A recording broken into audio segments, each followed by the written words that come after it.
વાંચેલું છે અને એમને પણ ગૌરવ છે.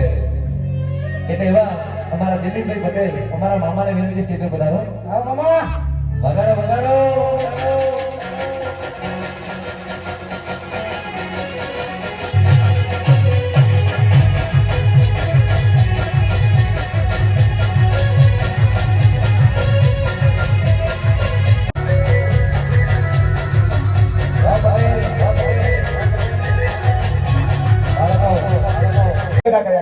કે અમે અમારા કામને થોડું વધારે ફાસ્ટલી લઈ જઈ શકીએ એટલે એકબીજાને ઓલવેઝ મદદરૂપ થઈએ છે. અને એ જે કરી રહ્યો છે હું હંમેશા બોલું છું કે કદાચ અમારે બધું અમારા માટે કદાચ ઇઝી છે, પણ એ જે કરે છે કદાચ હું સપનામાં પણ ના વિચારી શકું. અને હું તો શું, તમે બધા પણ ના વિચારી શકો એ જે કરી રહ્યો છે. એટલે સેલ્યુટ છે જેટલા પણ લોકો ઓનલાઈન સાથે મારી સાથે જોડેલા છે, જે અત્યારે હાજર છે. ભગવાન તો મેં નથી જોયા, પણ હું આ વ્યક્તિને ભગવાનથી ઓછો નથી માનતો. મારાથી બહુ નાનો છે, બહુ જ પ્રેમ કરું છું. મને ઓલવેઝ એના પ્રત્યે ખબર નહીં એક અલગ લાગણી જોડેલી છે.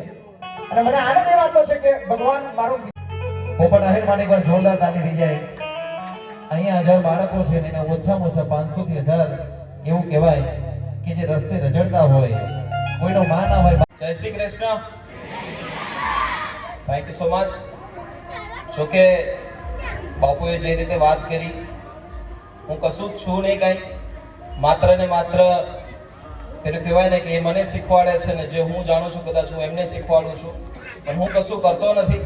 પણ એમની પાસેથી મને એક વસ્તુ તો હંમેશા મને મળી છે, એ છે હિંમત. અને હિંમત એવી રીતની મળી છે કે આપણે ઘણું બધું કરી શકીએ છીએ, ઘણું બધું આ સમયને સાથે રાખીને આપણે ઘણું બધું લોકો પ્રત્યે આપણે કંઈક આપી શકીએ છીએ.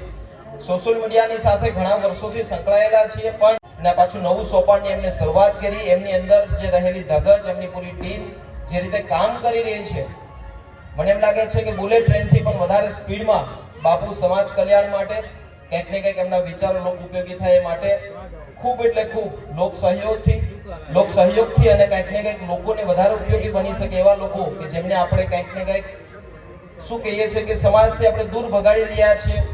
ભગવાને એમને જે રીતની ખૂબસૂરતી આપી છે, પણ એની અંદર રહેલી જે સુંદર 5 લોકો જેમની સુંદરતાને ઓળખી શકતા હોય છે, એવી સરસ મજાની દિવ્યાંગ ભાઈઓ બહેનો માટેની એક સરસ મજાની જે સુવિધા એમને જે શરૂ કરી છે, બસ એમાં આપણા સૌનો સાથ અને સહકારની જરૂર છે.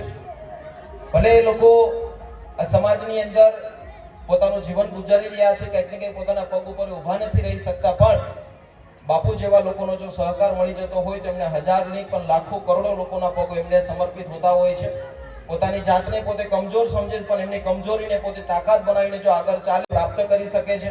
આજે તમારા તમામ લોકો માટેની એક સુવિધા, એક સરસ મજાની સગવડતા એ જો ઊભી કરી રહ્યા છે સોશિયલ મીડિયાના માધ્યમથી, અત્યારે લાખો કરોડો લોકો જોઈ રહ્યા છે. ત્યારે જીવનમાં એક હંમેશા વાત કહીશ તમને કે જો આપણે કોઈની ટીકા કરશું તો એ માણસ અંદરથી તૂટી જશે, પણ જો આપણે માણસને જો ટેકો આપીશું તો આખી જિંદગી તરી જતો હોય છે. તો એ ટેકો આપવાનું આ કામ છે. અને આપણે હર હંમેશ માટે આ ફેસબુકના માધ્યમથી, યુટ્યુબના માધ્યમથી, સોશિયલ મીડિયાના માધ્યમથી જેટલા લોકો જોઈ રહ્યા છે જણાવી દઉં છું કે ભાઈ તમે તમારી આજુબાજુ કોઈ એવા દિવ્યાંગ ભાઈઓ બહેનો છો તો એમને પ્લીઝ ટેકો આપજો. તમારા ટેકાની એમને જરૂર છે, તમારા સહકારની એમને જરૂર છે. કદાચ બાપુ અત્યારે 200, 500, 1000, 5000 દિવ્યાંગ ભાઈઓ બહેનો માટેની જે સુવિધા આવનારા સમયની અંદર જ્યારે ઊભી થશે, પણ એનાથી પણ વધારે લોકો જો દરેક વ્યક્તિ પોતાના વિચારોમાં જો પરિવર્તન લાવશે તો આપણા દેશની અંદર, આપણી આજુબાજુમાં રહેનાર લોકોની અંદર એક નવી હિંમત મળશે. ઘણું બધું તમારી અંદર ભગવાને શક્તિ આપી છે અને આ વિચારને લોકો સુધી વધારે પહોંચી શકે એ માટે કે બાપુના વિડીયોઝ જે રીતે તમને સંબોધિત કરે છે, એમના વિચારોને એક તાકાત ત્યારે મળતી હોય છે કે જ્યારે તમે આપણે સૌ લોકો એમને સપોર્ટ આપતા હોય ત્યારે. પ્લીઝ સપોર્ટ આપજો. સોશિયલ મીડિયા એ માત્ર કોઈ એવી પ્લેટફોર્મ નથી કે જેમાં આપણે રમત ગમત સમજીને આપણે આપણો ટાઈમ પાસ એમાં સમજી શકીએ, પણ જો એને સારી રીતે યુઝ કરીશું તો આટલી સરસ મજાની આખા ગુજરાતની પણ આખા ઇન્ડિયાની અંદર આવી વ્યવસ્થા વધારે પડતી ઊભી થઈ શકશે. Thank you so much. જય હિન્દ, જય ભારત. એકવાર પોપટભાઈ એવું છે ને, બસ જય માતાજી. ખરેખર હું હંમેશા મારા દરેક સ્ટેજ ઉપરથી બોલતો જોઉં છું કે આ બંનેને હું કાયમ માટે સંત માનું છું. અને મને એ વાતનો ગૌરવ છે કે બાપુને એક ભાઈબંધ છે, મારે 2 છે.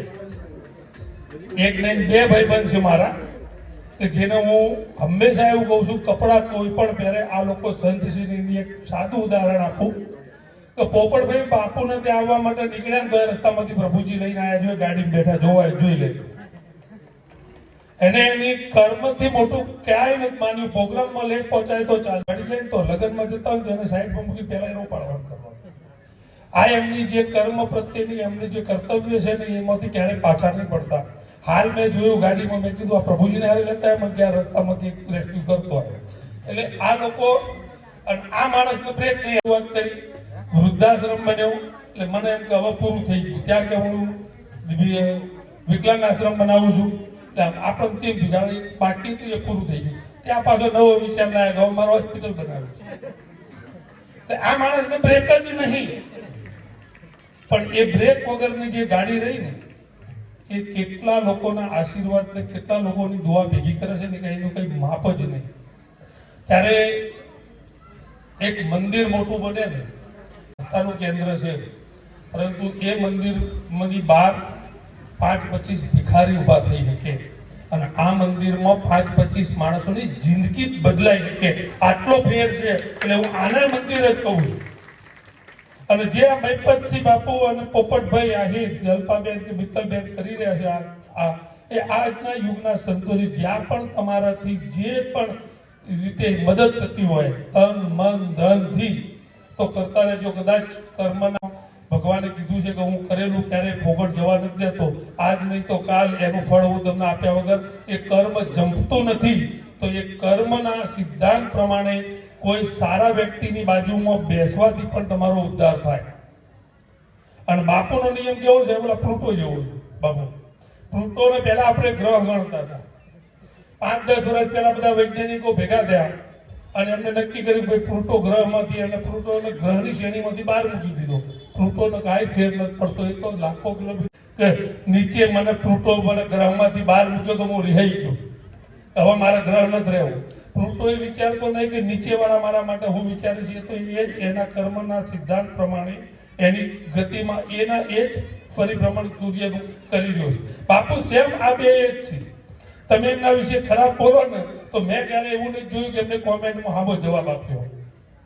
કારણ કે જે કર્મમાં માને છે, ગીતામાં કૃષ્ણ ભગવાન કહી ગયા છે કે નમ પાર્થસ્ય કર્તવ્યમ ઈસુ લોકેશુ કિંચનમ જ્ઞાન વાપ્તવ્યમ અસંમૂઢે જગત્યેષુ.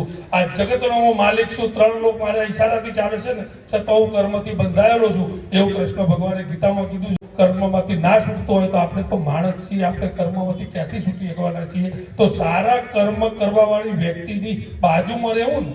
આજ મને ગૌરવ એ વાતનો છે કે મહિપતસિંહ એ મારા મિત્ર, પોપટભાઈ એ મારા મિત્ર, જેટલા સારા કર્મો કરી રહ્યા છે ને એ બધા મારા મિત્રો છે. તો મને એ વાતનું ગૌરવ છે. તો હું એવા વ્યક્તિઓના, મને જ્યારે બજારમાં હું હમણાં સાસણ ગયો હતો બાપુ, તો આમના કોઈ ફ્રેન્ડ મળી ગયા તો ગાડીમાં જ બેઠા હતા. મને કે તમે મહિપતસિંહના મામા છો ને? એટલે મને એમ ગૌરવ થાય કે ચલો ભાઈ એમના મામા તરીકે મને કોક તો ઓળખે છે. કે મને 50 જણા એવું કહેતા છે અમદાવાદ બકા પોપટભાઈ મામા આવ્યા. કારણ કે એમના ગતિવિધિઓ જોયા એને મામા કરતા એટલે મામા રહી એમની સાથે રહી અને કામ કરવું ને એ પણ હું એવું માનું છું કુદરતે તમને એક મોકો આપ્યો છે. એ મોકાનો સ્વીકારવો કે છોડી દેવો એ તમે ડિસાઈડ કરજો. જય માતાજી, જય ભવાની. એકવાર મામા માટે એકવાર જોરદાર તાળી થઈ જાય, જોરદાર તાળી થઈ જોઈએ. અને એવા જ અમારા બીજા મિત્ર એવા ડોક્ટર વૈભવભાઈ પટેલને વિનંતી, વેદ હોસ્પિટલ વાળા કે સ્ટેજ પર વધારે. વાહ પટેલ, વાહ પટેલ.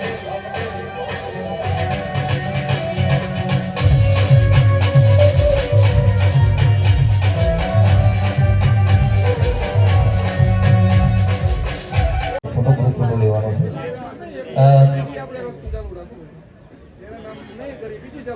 જો કે ઘણા બધા લોકોએ મહેનત કરી છે અને TDA ટેકો દિવ્યાંગ આશ્રમ એ તેનું શોર્ટ ફોર્મ નામ છે TDA. અને એની અંદર ઘણા બધા લોકોએ સાથ આપ્યો છે આપણને.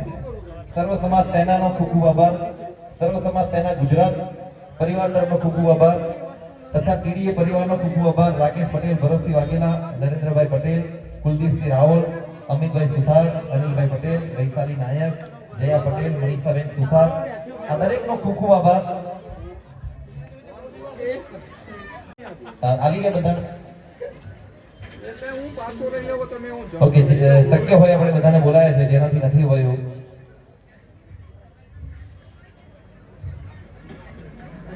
જો કે અમે એક કાર્યક્રમ રાખ્યો હતો કે આપણે 4 વાગે બધાનું આપણે ત્યાં સન્માન કરીશું, પણ